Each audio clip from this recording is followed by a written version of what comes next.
Mga lodi, grabe oh. Tinapon lang mga lodi, ang ganda pa oh. Oh. May sira lang ganyan oh, parang sinira si Nadia. Grabe naman yan sila magtapon mga lodi oh. Tinapon lang. Leather pa mga lods. Leather. Tapos ito, may sira lang siya dito. Kaya tinapon siya mga lods. Pero kung sa Pilipinas, pwedeng pwede pa to, di ba? Yan oh, ganda oh. Leather no. Tinapon lang, walang may nagkuha. Nabasa na nga mga lods, basa siya. Sayang no, di ba? Pero ang ganda, di ba? Sayang na sayang naman yan, tinapon lang. Tapos yung paa niya, okay na okay pa talaga oh. Yan oh.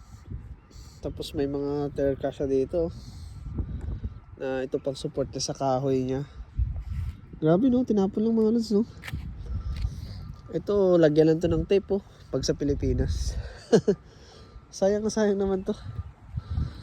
Ito may sira din siya konti oh. Napunit. Ito lang talaga. Pero pwede pa to pag sa Pinas lang no.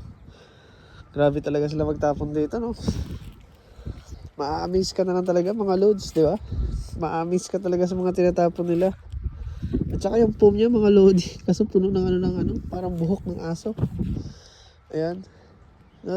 Yung una no. Check natin. Grabe. Sayang na sayang. Ang ganda pa sana, di ba?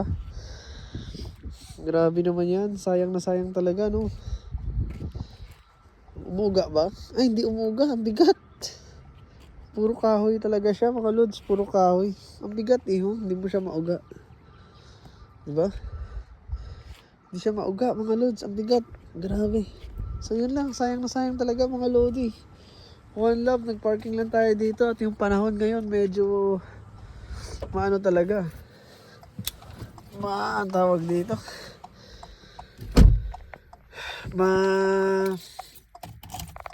Kulimlim. So, ingat kayo lagi.